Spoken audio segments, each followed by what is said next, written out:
Thank you, Jeff. Thank you very much.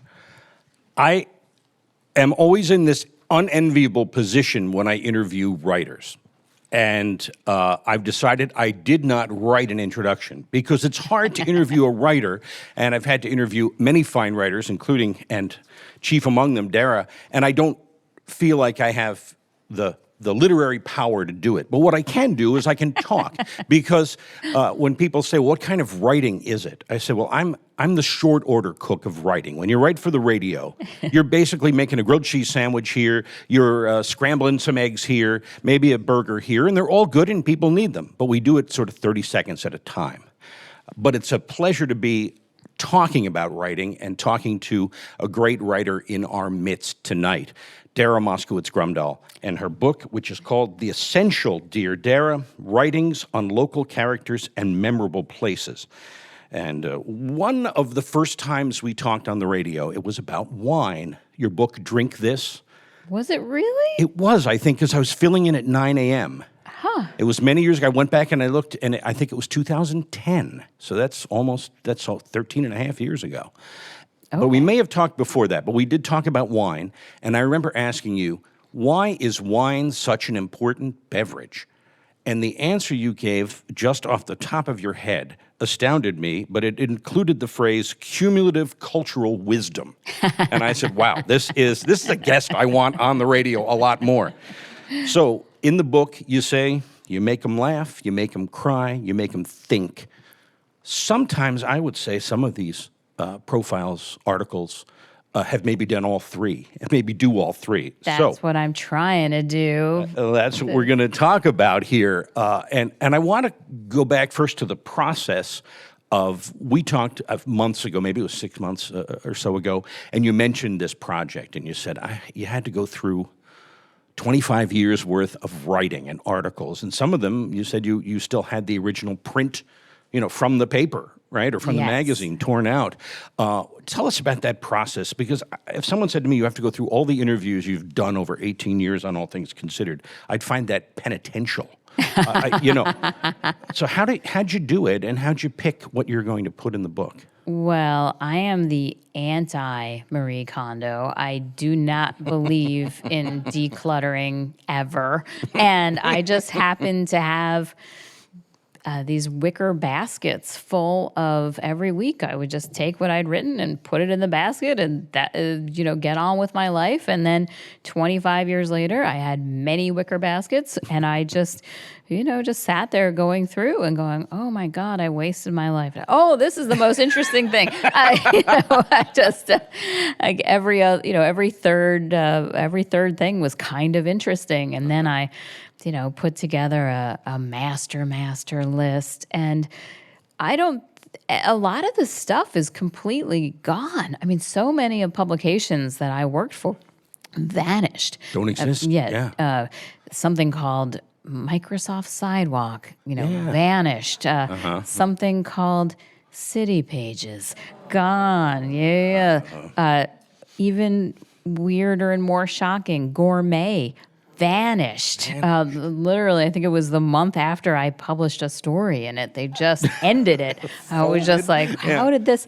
And so a lot of these pieces that are in here, I literally retyped. I just sat there and I, from the paper that was in my basement. Yes. Wow.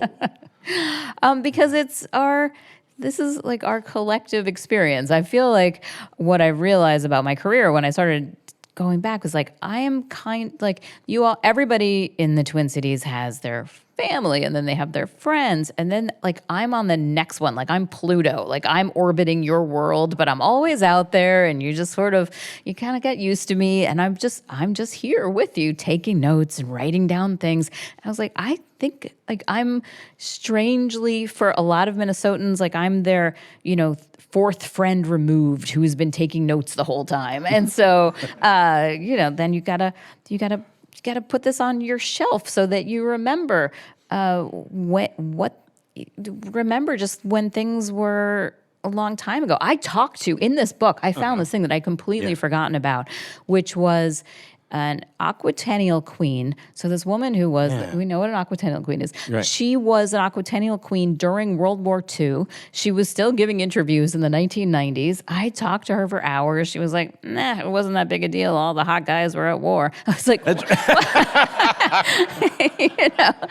it's like, these are the stories. We need to have these stories. Like someone's you've got to remember this. And some of them are the length they ran, and others, you say, because now you have the space, you could put longer versions of them, original versions of them. Yes, the writer's revenge. Yeah, right. I went into a bunch of, I'm just at that age where, things were being backed up on a hard disk, and then all of a sudden everything was transferred to the cloud.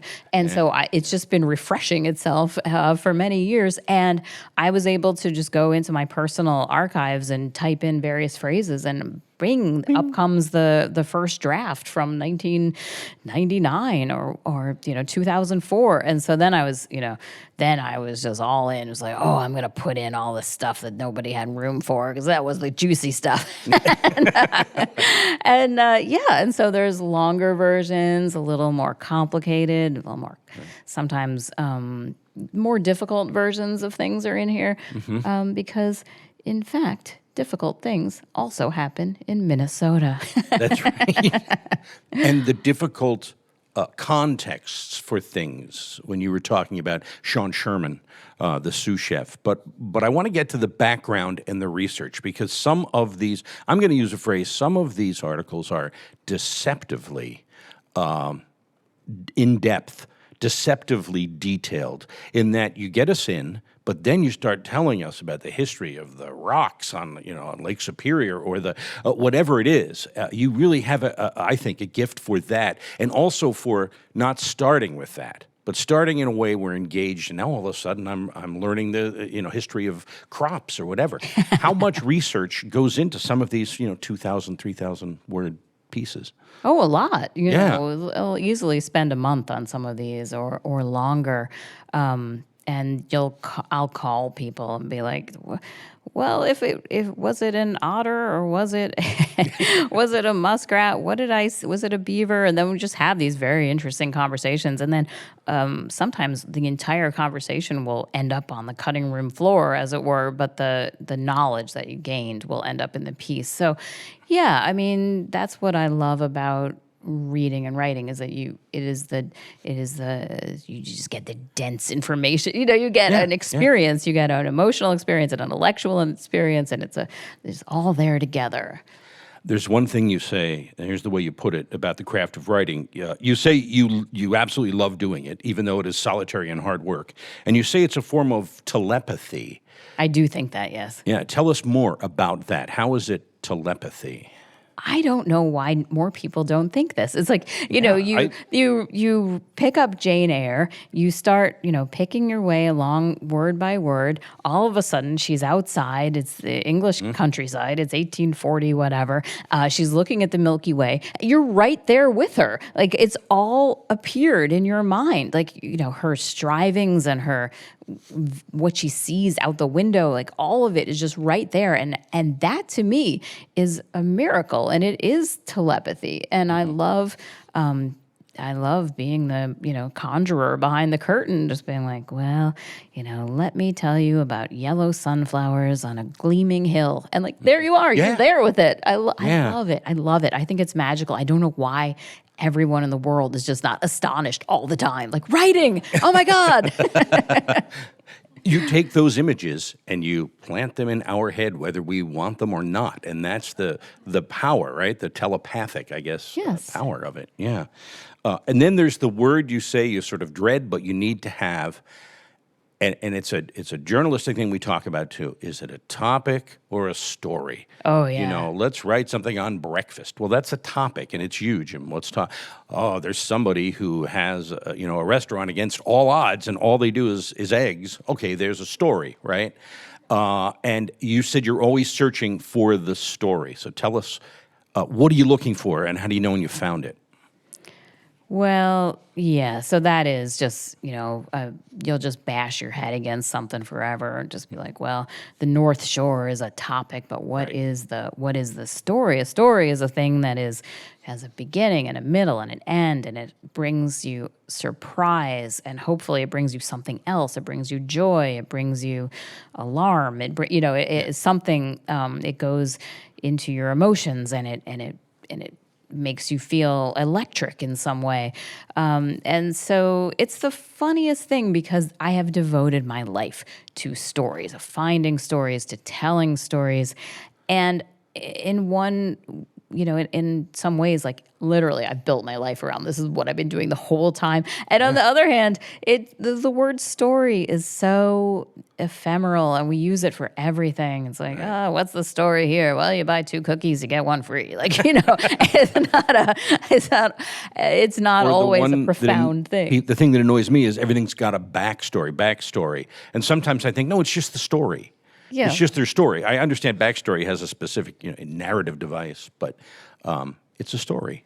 Well, But stories are powerful. Not only are they powerful, I would argue that they're basically the only thing we do. It's like, well, is climate change destroying the planet and everybody needs to do something? Like, that's one story. Or is climate change, no big deal and just some crazy people? Like, that's another story. Like, and, it's like, what are we doing in this culture right now? Is if we're pitting one story and one group of storytellers against another story and another group of storytellers, and the end of this will be a great change and will define our era. And it's, how is it happening? It happens in storytelling. Mm-hmm. Do we want to do a reading at this point? I would like to do a reading about what you do and what you write about. And this comes in the beginning of section 2. And the topic or the headline here is places and edible things, edible in parentheses. So these are the deep thoughts. So what are places? I know this sounds like the silliest possible question, but I will go on. So places, when it comes to writing, they are not just a spot you drive to on a map. They're the spot you drive to on a map expressed through your particular lens. So if you sent me or Batman or a jellyfish to write about Pipestone, Minnesota, we would each come back with very different stories. And yes, the jellyfishes might be no ocean, I soon died. But still, all you can find when you're travel writing is yourself and the things you're interested in. Batman might go to Pipestone 6 times and never notice the toddler playground or try the sour cream raisin pie at Lang's, unaware of the long history of sour cream raisin pie from back before refrigeration and airplanes made fresh fruit a part of the northern winter. This is true. It was only in looking back at the 25-year arc of my career that I realized I write about nouns, people, places, things, and edible and drinkable things. But what else is there? There's plenty. The front page of the New York Times is not nouns. It's about what happened yesterday. The opinion page is what I think about recent stuff.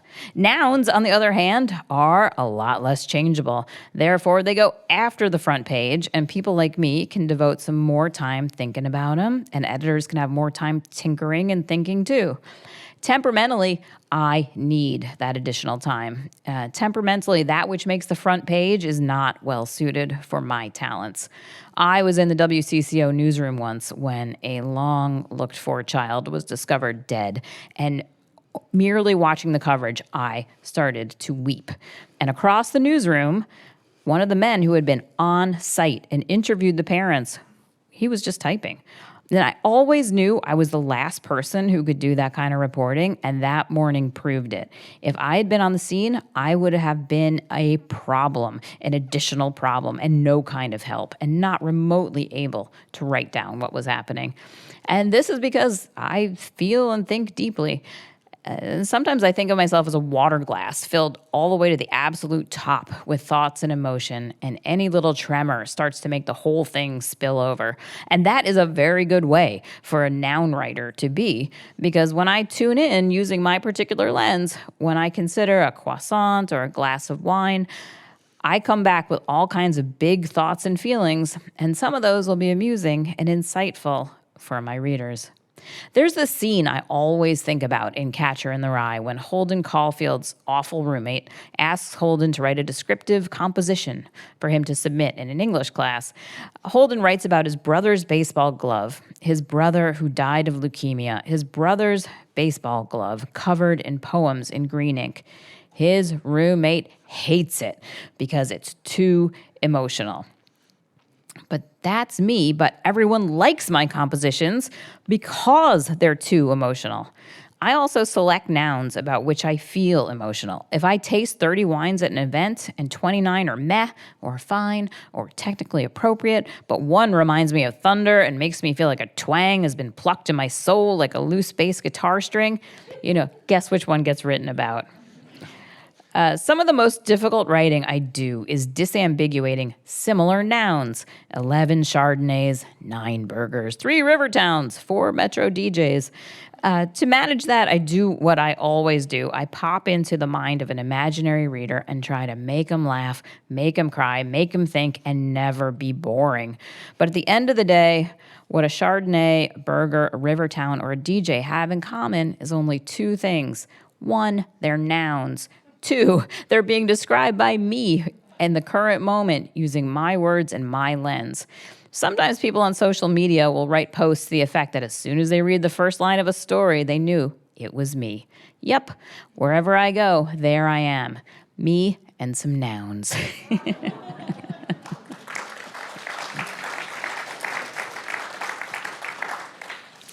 Dara Moskowitz Grumdahl, I would be a person, I think, that if you handed me some unsigned articles, I would be able to pick yours out, I think. Maybe not, it depends on what else was around them, right? But what do you think when you hear that, when people say that? Does that mean you have mastered this mysterious voice that everyone is trying to claim in writing? Yes, it makes me really happy. I mean, that's what you're trying to do as a writer. You're trying to say the thing that only you can say in the way that only you can say it. And it's incredibly hard. There's that Malcolm Gladwell thing about, people put in 10,000 hours. For mastery. Yeah, for mastery of a subject. And I only got rejected from writing schools. I tried a number of times when I was in my 20s to get into like the Iowa Writers Workshop. They were like, no chance. So I wrote for anyone that would have me. I wrote for gardening magazines and bridal magazines and weird online startups. And that's, where a lot of the stuff comes from. And I wrote, forget 10,000 hours. If I didn't put in 200,000 hours in my 20s, I would be shocked. My back used to go out all the time. The back of a 21-year-old should not go out from typing. It's ridiculous. And I didn't know how to do this when I was writing at City Pages. I would send these things to this wonderful editor, Monica Bauerlein. She runs Mother Jones. She's a genius. And she would just send everything back, just like, you don't have a transition. You don't have a transition. There's not, can you please already with the transitions? And I would just sit there and was like, how does it work? Why don't words match? Like, how can nothing be good? And and I just battled through in this battle royale against my own inadequacy, me and my Mac Classic. And, eventually I got there. So I have a hero's journey in which no one ever leaves a chair. This working on your voice, you can tell in these pieces. But the first piece in this is an introduction in which you write about yourself. And I have to say that over the years, the writing that I've read of yours, I can tell it's yours, and you give us occasional glimpses of something that happened to you, or obviously if it's a restaurant review, it's food you tasted and you're telling us about it. But the closest we've gotten about you for years, I think, is your voice. until now, until this book and this collection.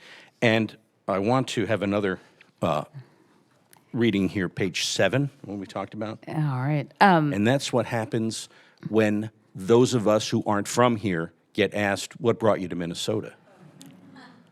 This is the number one question. And so I wanted to, for the lovely people that would buy this book, like you're in the family with me now, like we're that close together. I thought, what do people not know about me? And it's like pretty much everything. I'm pretty quiet and private. I really don't put a lot out there, even though I am omnipresent. And I thought, well, I should really, I should change that because everybody here deserves it. I am been part of this community for so long, and I think that people see me as having, you know, a great deal of wisdom, and it's like, oh, where does that come from? Well, here we go, people. Okay, people always ask me why I, a fourth-generation child of New York City, razzle-dazzle, glamorous New York City, why I would move to Minnesota.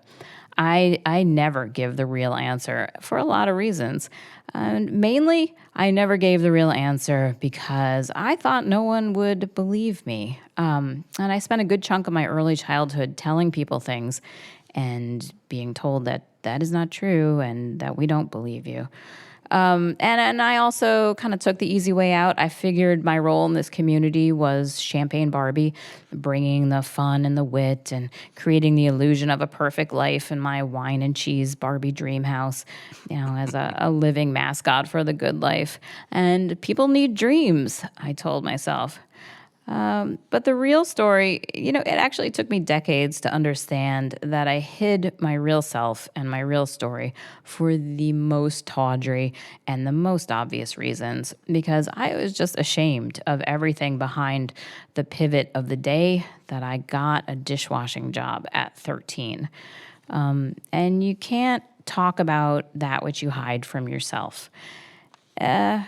And how can the story hunter hide her own story from herself? You know, it's actually pretty easy. People do it every day. And then I thought, but because people are reading this book, we'll get the real secret. And the real story goes like this. I didn't grow up in the New York City you see on TV where everything is red carpets and limousines. You know, the New York City I grew up in was just domestic violence, florid domestic violence. And then I'm not going to read any more of that right now. Yeah. So it was writing this intro was the hardest thing I've ever done. It was like gouging up parts of my soul with like a rusty grapefruit spoon. It was just, but it was something that I have been, in retrospect, working on for 30 years. And the reason that I wanted to kind of get this out there, and it has been very gratifying. I've been getting all of these Facebook messages and emails now. They're like, I lived that too. That was me also. And the reason I wanted to do this was, one, I think it's not fair to everybody in the world who lives in this kind of universe of like domestic violence and child abuse and all these things are, I don't want to say they're normal because it's not, but it's not uncommon. My current therapist says that she knows, 1,000 people who have survived what I have survived. And as a kid growing up, you kind of look at the world and you're like, well, how is it that Oprah had horrible things happen to her, and then she's a brilliant star, and Charles Dickens had terrible things happen to him, and then he's also a brilliant star. But when terrible things happen to me, I just cry a lot. How could that be? And it took me until just very recently to when I was writing this about a year ago. It took me until then to just be like, okay. Let's actually take a step back. Maybe the reason that you are able to interview everyone and people's kind of soul comes to meet your soul, and you are able to have just these intense conversations with everyone. It's Idris Elba, or it's a Vietnamese chef who's never talked to anyone, and you're able to have these conversations. That is coming because of the things that you survived, the willingness to show up. Compassion is a thing that happens between two people who are kind of in equal levels of suffering. It doesn't, compassion and empathy, like they don't come because somebody is up on a mountain peering down at somebody. Like it comes from two people who are, who have both suffered. And that's what, I just wanted to just put all that out there. Like, I don't want to be Champagne Barbie. Like it's a fake thing and I don't like it. And it creates isolation for everybody who thinks like, well, why did Oprah get all the good stuff? It's like, that's just a weird way of being in the world and thinking in the world. And I just want to break it up and not be part of it anymore. And that issue of empathy when interviewing or writing about people, I think that I've come to think that's a really important part of a lot of journalism. And it's a different thing that you were saying there than sympathy. It's a connection that you have, even if you haven't necessarily gone through the same experience or haven't gone through any of the experiences of the person you're interviewing. I find that, but you need to have a human empathy for that connection for the time of the interview. And I just wonder, do you think it comes from that background? I do. I think that I really do think that when two people are talking, your soul kind of comes to the top. And I know that's a little woo-woo, but it's like, I really do think that that's what people are doing when you're talking. You are having a conversation. And if, we've all talked to someone who's like completely locked up and you don't have a connection with them. You can't talk to them. They're deep inside themselves. But I think that for people who are, available to talk to in that way, like they respond to everything. They respond to everything you've thought and everything you've been through, and they respond to the path that you've walked. And you just kind of tell when you're talking to someone that they have been through some things, and you just, that's what a real conversation is. And I'm, in addition to being like a glass of water that's all the way up to the top, it's like I just I connect with people because I think that people sense that I have suffered, and then they meet you.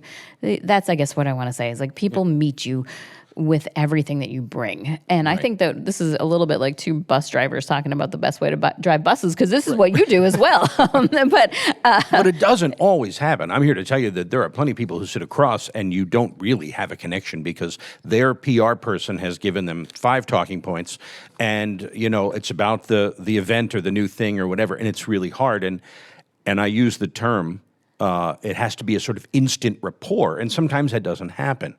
And you do your best. Well, I'm a little luckier than you because I have more time. Yeah, exactly. And I want to talk about that, the full Dara treatment. Yes, and I also can just be very problematic and just sit there and I'll just be like, nothing is happening. This is not working for me. Like, we got to close it up. And then all of a sudden, everyone panics. And then have you done that? Have you actually done that where you said, I'm sorry, this is not working? Any number of times. Oh, I would have loved to have. I have never done that, and I would have loved to. Oh. At least. No names, but many of them have been elected to public office. But I'm not saying, I'm just saying. It's hard because you do, but you have to keep going because you have a job to get something from them. Yes. And I guess their job is sometimes not to reveal. But yours is different with, I don't know if it's a new chef or if it's, you mentioned different actors you've talked to or whatever. They usually, they're not trying to toe a party line, right? Well, no, they often are. I mean, they're often just trying to tell you the 3 things they want to tell you, and the 3 most wonderful things about their new restaurant. The 3, or their new movie, or their new. Yeah, exactly. They want to tell you the 6 things they want to tell you, and if you, I mean, a little bit of being a street kid in New York City is that like I'm a fighter, like I'm a tough, I'm a little, and so if I think that that's partly why I've been, successful as I have been, is that I will just start rattling the cage and be like, none of this is working. I won't have any of this. Like, and then What happens? What do they do? Because I've honestly never done. well, that. because I'm they tempted now. Okay, this is great. What happens at that point is that they have a sunk cost. Like they have already, they've scheduled your time. They don't want to, nose around and find a different person. They just generally want to give you what you want, and then you're, also like a used car dealer sitting on the side going like, come on, you want to give me something I can use. Like, what we're wasting all our time here. And what's it going to take to get you in this Pontiac today? Exactly. Like, why are we wasting both our time? Like, just give me something I can use here, anything. And then they laugh. And, like I'm very good at making strange, powerful people laugh. And so it's a gift. And, try it, man. Try it. That's all I have to say. All right. I'm gonna mark that down. You mentioned there in the passage this dishwashing job. You're 13 years old. Oh yeah. And tell us again as much as you would want to reveal about how you came to be in that position. And I can't help but think that at that impressionable age, this was not only an introduction to the restaurant world, food, kitchens, but also, as you write about it, it feels like it was almost an escape, if not a salvation for you. Oh yeah, it was the pivot. It was the pivot my whole life turned upon. It was June the year before I turned 14, so I was an older 13-year-old, and my dad was just a piece of work. He's been dead for 20 odd years. He was a very wealthy economist, Wall Street guy who just loved Ayn Rand and Andrew Carnegie, and he had a theory that you should be kicked out of the house when you were 13, and you should then make it on the streets like Andrew Carnegie. And he kicked me out of the house repeatedly, but the first time was when I was 13, and his idea was he was going to drive me to the center of town and scare me and tell me I was on my own, and also this was because I cried a lot. This was imagine a 13-year-old who cries a lot, who would then be removed from the home. Anyway, they dropped me off in the center of town, and I was just like, oh, I guess this is it. Like, I've read books like this. I'm just on my own now. And I just went to the nearest restaurant off the parking lot, and I was like, do you have any jobs? And this wonderful chef named Anna I think took one look at me and was like, this is a problem I can fix today. And she was like, this is the dish pit. This guy's going to show you how to use it. 6 hours later, I was still washing dishes. She was like, you deserve a chicken. So one of the best meals of my life was just literally on a tree stump by the back door of this kitchen. And I had been, I had found a place to live. I was getting, I had just crafted a new life for myself as an elder 13-year-old.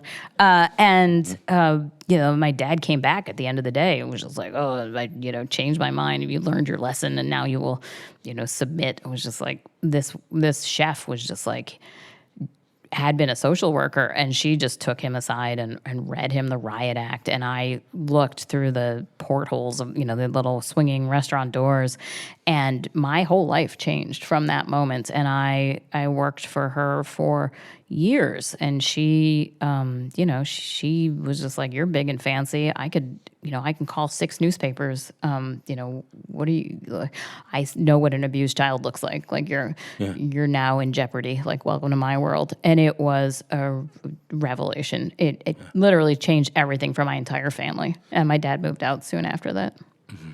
And there is a part, and this is tough, but I want to ask you about it. In the depths of all of this with your dad, you write about how you were thinking about the brothers Karamazov. Yes.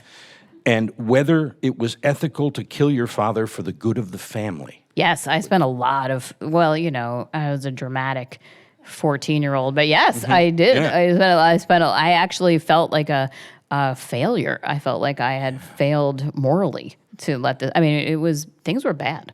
And I don't think that's I will say that that's not unusual. I have seen that as an abused child thing, like the child thinks that they are the only solution to this problem, and if they don't do some kind of heroic It's act, on them. it's on them. Yes. Yeah. And that took me until last year to investigate. But you also then, you're plumbing the depths of some pretty serious literature. You're sort of, I don't know, you finding a life raft there, or something to absolutely. cling on to from Dostoevsky. Yeah, me and Raskolnikov, man. Yeah. We're gonna get it. We're gonna save each other.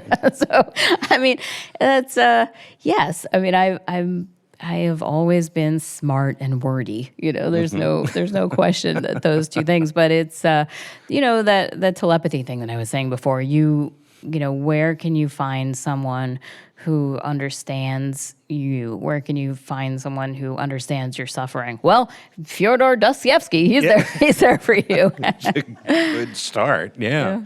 Boy, tell us more about Anna. I thought Anna was a great character in your book, and if she's a real person in your life. Is she still in your life? No, she died, I think, the year after I was out of college, so she's been gone a long time. Yeah, she kind of saved my life, and I would say didn't much notice. Oh, not that she didn't notice, but for her, it was just like all in a day's business. It was like, we got to clean out the refrigerator and save that dishwasher. We got to, yeah. and go to school and become a writer.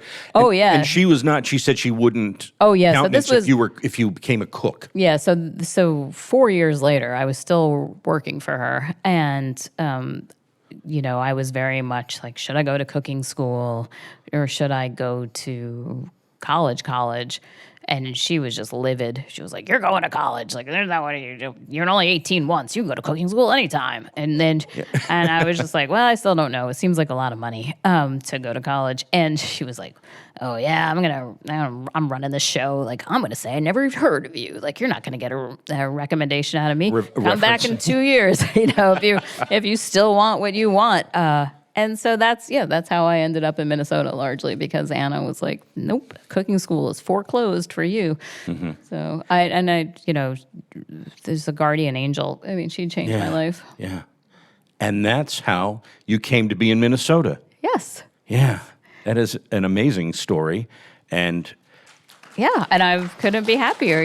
My next I feel like my next family was really Minnesota. I was invited to this college, Loyola, in New Orleans recently, and they're like, "We want to talk to someone who's a public-facing intellectual." I was like, "Ooh, is that me?" Like, that's there you go. Yeah, I'd love to go to New Orleans. But the more I thought about it, was like, you know what? I have written for many people and many magazines and editors, but I've had really one boss this whole time, or one audience this whole time, and it is the people of the Twin Cities.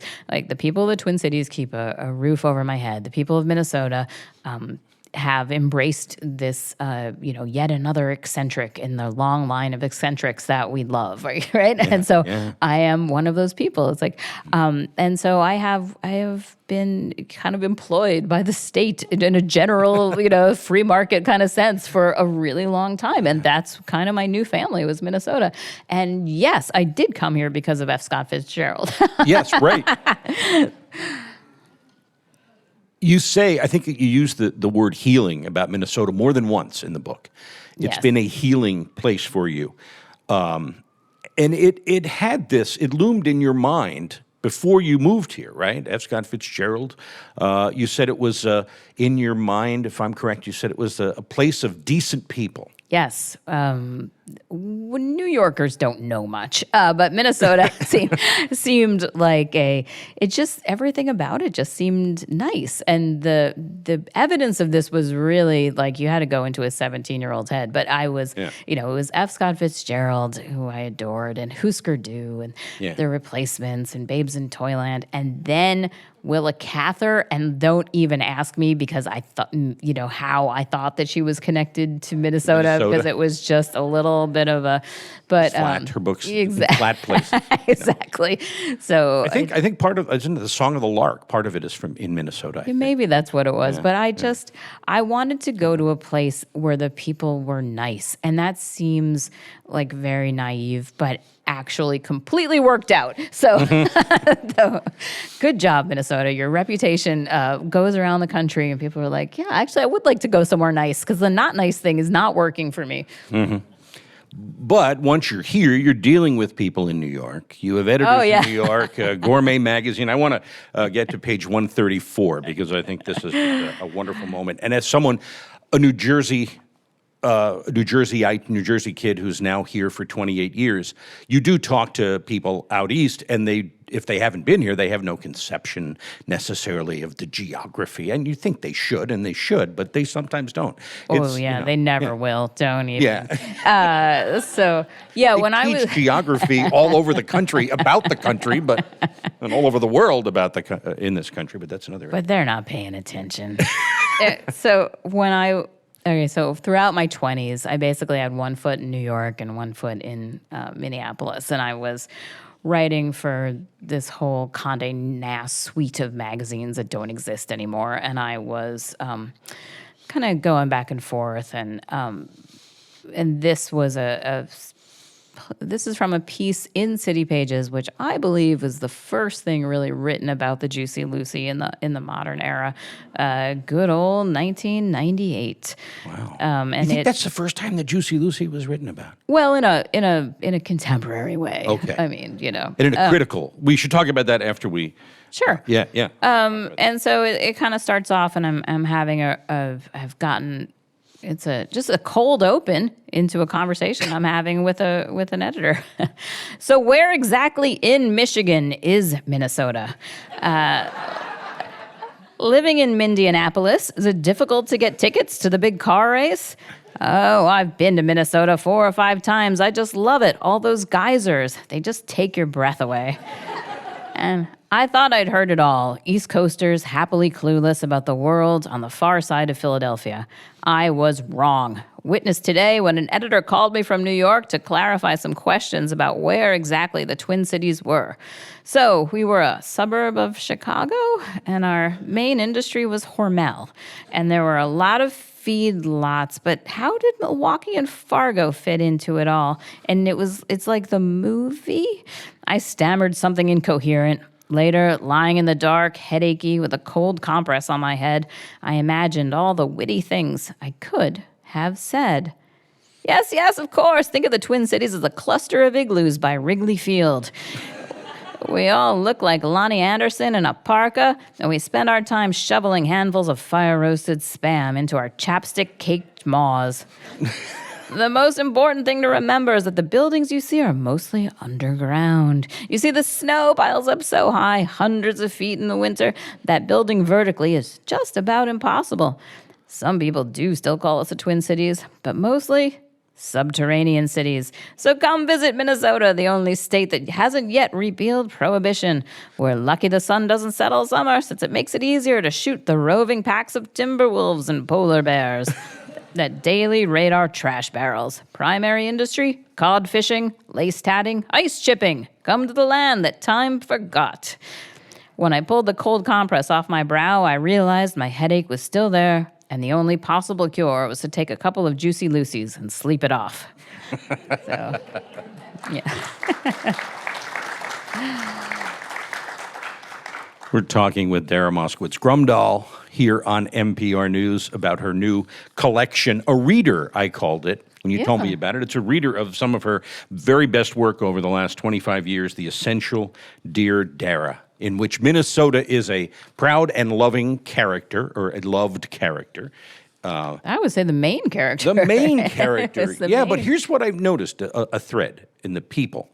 I'm going to go through a list. Lynn Rossetto Casper, Kate DiCamillo, Bibi Zahara Bennett, Tua Zhuang, Sean Sherman, all prominent Minnesotans who are not from here originally, and a few others in the book too, but all have made their mark here.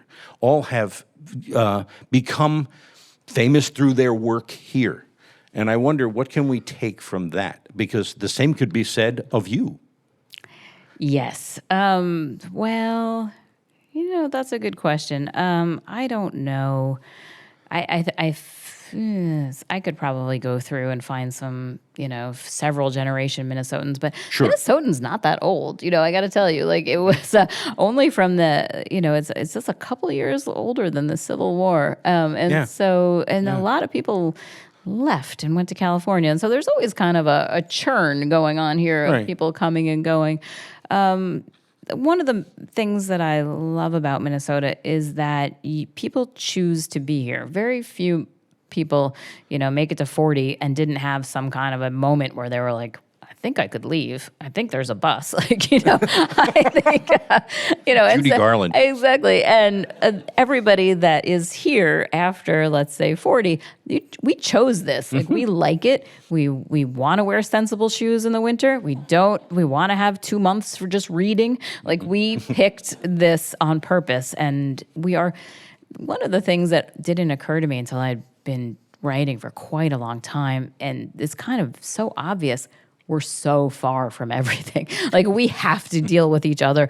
We are so far from Chicago. Minneapolis to Chicago is as far, and I have mapped this out, it's like from London to Prague. Like, it is a really far distance. And we must get along.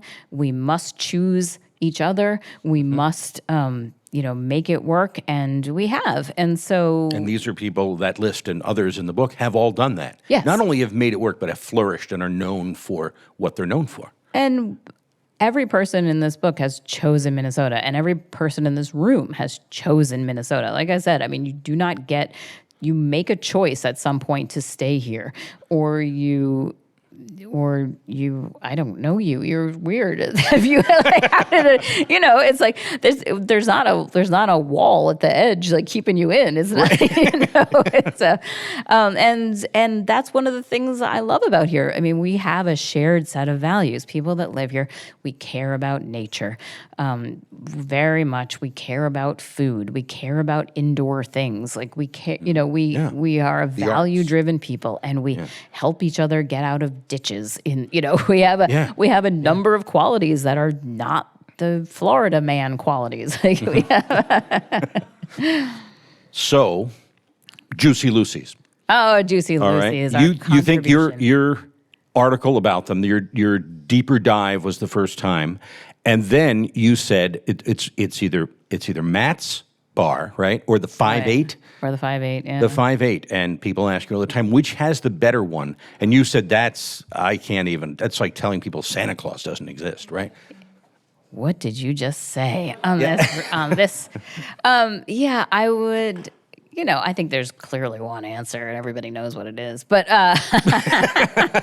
and so what happened was that I wrote about this, and at the exact same moment that food television was launching, like literally the Food Network and people were just dying for easy, cheap content. And so all of these producers were flying out and shooting, you just drive 20 blocks up and down one avenue and you have a show. So there was just a year or two there. And now there are Juicy Lucy's everywhere. They have Buenos Aires Juicy Lucy restaurant, and I believe there's one in New Jersey. Really? Wow. And right. it's and I'm sure they do them wrong, but it's it's nice for them. But there was just this time where I went to do one of these Food Network things, and I was just standing out in front of the 5-8, and I wore this giant vintage, coat that was lined with fur because it was 20 below or whatever. And I had this giant hat on, and they wanted me to have this exterior shot. And then something was going wrong. And I just remember looking up this cottonwood tree, and this eagle was looking down at me like, what is your damage? I was like, I gotta say, things have gone in a strange direction for baby here by the side of the road. But I love all of that. I love the adventure of it. Every silly escapade that I have been on as a food writer, like, I just love them all. I love the human experience with that. I just love just being like, look at me just standing by the road for no reason while this Food Network people do this and an eagle looks down at me. Like, this is ridiculous, and I love every minute of it. You became the Juicy Lucy correspondent for a moment there, right? For did. a brief shining moment in the late 90s. Well, I think that's what was available to my generation also. It's like, no, I did not have the opportunity to go, drive ambulances in Spain. Nor would I have been During a any good war, at that. but yeah. I mean, it was, like that, what was the lark that was open to me? Like that was the lark that was open to me. I mean, I think I ate 3 deep fried candy bars on the television once for like CBS News, nationally. And it was terrible. Like the powdered sugar was getting everywhere. I coughed and it just made powdered sugar, and I had a new take. And then I started off my day with 3 deep fried candy bars and under my belt, but all of it is also, it's just funny and hilarious, and you meet people that you wouldn't meet, and you just have adventures that are fun. I like to, if you can't have a life where you are having both wisdom and reconciliation and interesting conversations and ridiculous escapades, like why even do anything else? Why? And when it comes to ridiculous escapades, we've been along with you a couple of times on day 1 of the Minnesota State Fair when you eat all the new foods that day. And you don't seem to tire of that or the fair. You have a couple of pieces in here about the sky ride and the corn, of course. Yes. And I've interviewed all of those things. The corn guy as well over the years. But you don't tire of it. A lot of us who have had to be around it are sort of like... maybe someone else can do that this year, but not you. I find it's cheesy, but I find the whole Great Minnesota Get Together thing to be accurate and true and interesting, and it's such a microcosm of the world. Do you know those Bruegel paintings where you look and there's all of these people at a fair or something, and there's a snowy ground and someone's making donuts and someone's playing hockey? Yeah. And I just find that's what the state fair is to me. It's like a million stories happening in one kind of fishbowl. Like I challenge myself every year to go find something new and interesting and different, and it's I just have a certain, into the fray curiosity that I enjoy doing it. It's wacky. It's extremely interesting to me. Yeah. And it has been since 1997, which was the first year that someone, pressed some actual cash dollars into my hand and said, go find something new. And I ran to find something new, and it was so fun. And it's been I don't know, a renewal of vows or something to me in Minnesota every year. It's like, it's just, we're all still weird. Like, I love it. We're just do this forever. What about, where's that music? What is the music? Is it someone's phone or? It is? Oh, okay. Oh, that's okay. We can, yeah. I thought maybe that was like, I thought they were playing us off. When a guest would be on Johnny Too Long. Or when a guest would be on Johnny Too Long and the band would start to play and they'd have to take a break. Exactly. Yeah. I want to take some questions here first, but I want to ask, this year's fair, what's the discovery this past year that sticks out to you? Well, I had a giant story get pulled at the last minute that is probably going to run next year because of some licensing stuff. So I almost don't want to say. So that's okay. That's not a fun way to answer that question. Oh, okay. But yeah. So now I'll drop this from the radio sure. edit. Yeah. We have microphones and we have questions, I'm sure, for Dara. Raise your hand and we'll get a mic over to you. There. You've written, obviously, about a lot of people, a lot of situations. Is there a story or a person that you weren't able to get the story down or you weren't able to get to them that's that one that got away? Oh, that's a great question. They never let me near the real politicians. There's a big hierarchy in Minnesota, and I'm actually not at the top of it by any means. And I would love to just spend some time with Jesse Ventura or something. I think that, and of course Prince. I mean, there was I think everybody now has the story of the time that they didn't go to the Dakota when they could have, and it's just like, what, I was tired. What are you, how could that have been a thing that, you have that feeling that like, oh, there's an infinity of time. Like I'll always get to talk to Prince. And that's one of them. But, one day I'll talk to Louise Erdrich. That's still on my life list. But I don't like to do I won't do the kind of, you go to a hotel room and everybody gets 10 seconds and they say what they want. Like that's, I don't see that that's any benefit to me or them or my readers or anything. So, yeah. The jump seat Yeah, style I interview. know, I think yeah. that's one of the terms. Yeah. Yeah. I did get to interview Julie Andrews once that way, the Ordway, and it was everyone line up, and that was wonderful. But again, it was like 5 minutes to the second, but. Wow, Julie Yeah, Andrews. Julie Andrews, yeah. That's she was really here nice. directing. No, it was fun. It was good. She couldn't have been more charming, but she also was like, next. I got to interview Martin Amis once. Oh, wow. Okay. And that was, there's a certain benefit to being in this market, which is that sometimes famous people come through and everyone else is busy. So I remember being at City Pages and like a fax came in or something. Like a fax was like, does anyone want to talk to Martin Amis? It was like, I'm walking his direction right now, in fact. And we spent the whole afternoon drinking Carlsbad's in the Marquette Hotel bar. And he gave me advice on my love life. And I mean, it was just it was amazing. Another question. Hi, Dara. Hi. Hi. I think we're both transplants to Minnesota for about the same amount of time. Oh. So, California. And I'm wondering, in the time that you've been here, the thing for which you're most grateful, and thinking about gratitude. And as we come out maybe of COVID, what you're hopeful for Minnesota in whatever space that may be. The thing that I am the most grateful for in the Twin Cities is the many generations of forward-thinking environmental and park people who have put so much land aside for us. We are so lucky. So the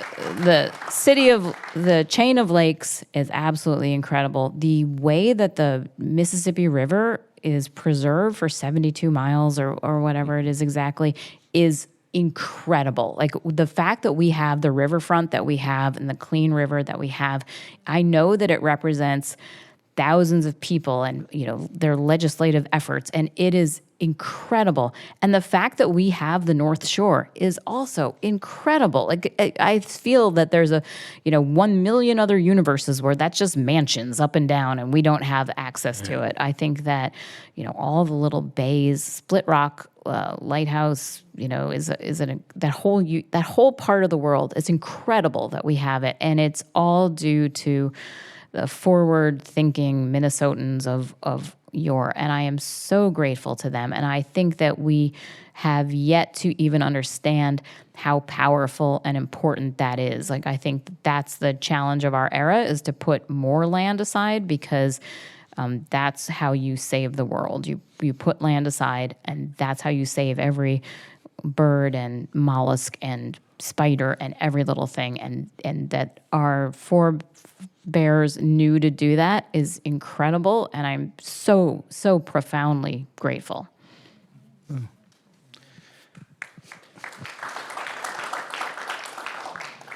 Hello. I'm curious, you talked about all of the publications you've worked for over the years that have come and gone, and you're at the forefront of the digital era. So I'm curious what advice you give to young journalists and writers that are trying to get into the business today and want to find their voice and cover stories. Well, everything has changed so much. I mean, if I was a young writer today, I would just write, just protect your voice and just keep writing. It's not, I don't think that the career paths that seemed to exist in the 90s and disappeared by the time I got there, they're all kind of amorphous and gone. And I would just say,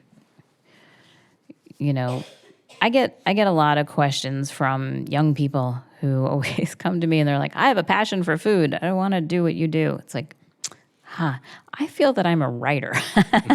I don't think that a passion for food sounds nice, but then maybe you would like to be a baker. Like that seems like the appropriate place to channel that. So, I feel like being a writer is always been a bit of a, it's a dream that you follow, and maybe it works out and maybe it doesn't. Anthony Trollope had a long career as a postal worker. He did that for 33 years. And, there's very few writers that weren't, I don't know, it's just very hard to be a writer. I think it was,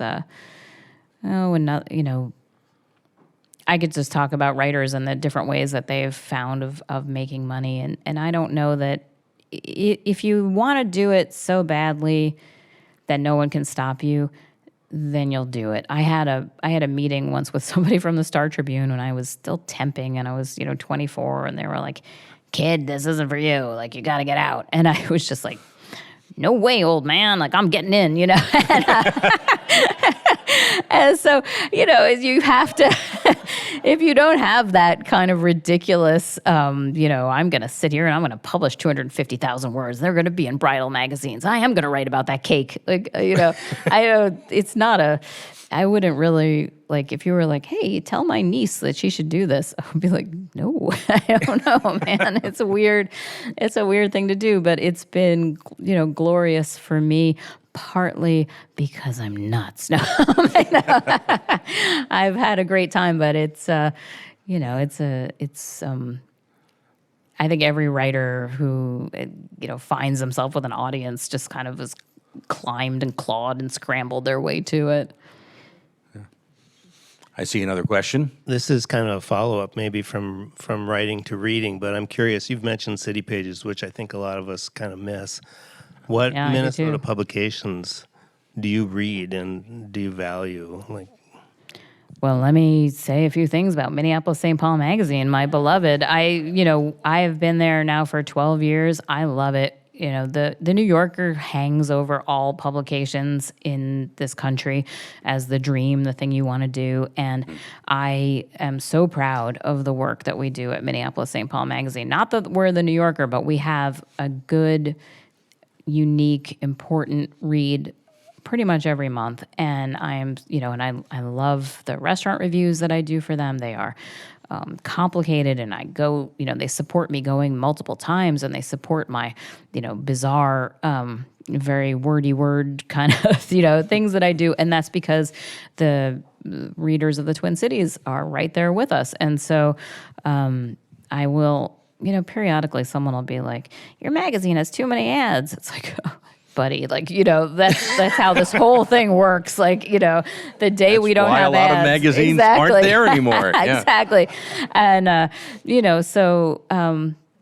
certainly admire what, various other upstarts are doing. But, I think it's incredible that we still have two papers, like, knock on wood. And I think that, the Min Post does great work, and now I got to shout out everybody or I'll get stabbed in the back on the way home. And, Racket does great work. And, of course, Minnesota Public Radio is one of the reasons that we have kind of a coherent central narrative, I would say, in the Twin Cities. NPR really sets the agenda for the things we're going to think about and the ways we're going to come together, and they're infinitely valuable. And so, I think we have a pretty healthy ecosystem. The Sahan Journal has been incredible to read, see new voices coming up through there. It's a very much it's everything is community supported journalism. I think we really. One of the things I love about Minnesotans is we support the indoor stuff. We support writing and reading and sewing and everything that happens in the cold months, like Minnesotans are there for. And that's why I remember when I talked to Kate DiCamillo many years ago, she told me I'd heard that Minnesota was the closest thing in America to a utopia. And at the time I was like, is that what people say? But, of course I kind of do think that, and I kind of don't care how cheesy it is. I mean, yes, we have a lot of problems, but it's like, that's the nature of existence, is a lot of problems, and so do we have a disproportionate number of problems to every other state? Like, I don't think so. I think we got, right there probably in the mix, but we try, if I see someone on my street who's stuck in the ice, we all run out there and then we help. And I don't think that's I don't think that's common. I don't think that is common. And then I think that we support a lot of publications, and I don't think that's common. We're 2 papers to this day, and wonderful public radio and a couple of, and a magazine and some niche publications. That's pretty good for a metro at this point. Mm-hmm. We have time for one more. We're actually over time, but that's fine. One more question if we could. Switching gears a little bit, if you were on death row, your final Minnesota meal? Good question. Does it have to... All right, so my final Minnesota meal, I think that I would have a Juicy Lucy and some On's curry, and I'd get some Awamni bison tartare, and I would have a constant stream of people coming and going, because I would be at a final meal where people could come and go, and I would get the foie gras meatballs from 112 and and some good grilled bread out of Bakersfield, and I would have every dessert in the case from Patisserie 46, and then also a good number of ice creams from Baby Zito, and then I would call it a life well lived.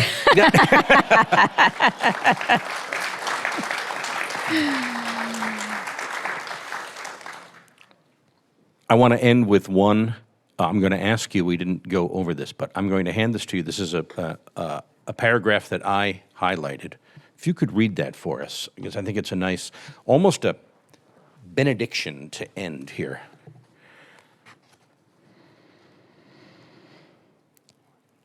I've been successful in writing, I think, because my wrestling and delving, it peeks out in the breaks between the words, like light seen through loosely woven fabric held up to the window. And what's the difference between humans and all the other stardust? The artifacts of that moral wrestling, among many other things. Dara Moskowitz Grumdahl. Thank you. I can't thank you enough. This has been wonderful. Oh. Thank you. And thank you, Tom Crann, another Minnesota treasure. Well, thank you. Thank you so much. Thank you all for coming. I know there's a lot of other things you could be doing here with your Thursday night, but I think it was a great way to spend an hour. Dara Moskowitz Grumdahl's new collection, The Essential Dear Dara. We have copies of it here. It's available for sale. Yes. And thank you. I don't know when we're supposed to stop talking so they can cut this out from the radio, but for the radio. But I am so touched. Thank you all for coming out. This is just, I know it came together at the last minute, and I'm so happy to see all of you. And you just make me feel like a person who is loved in this town, and it makes me feel so good. And thank you. Thank you, each and every one of you. It's good because it's true.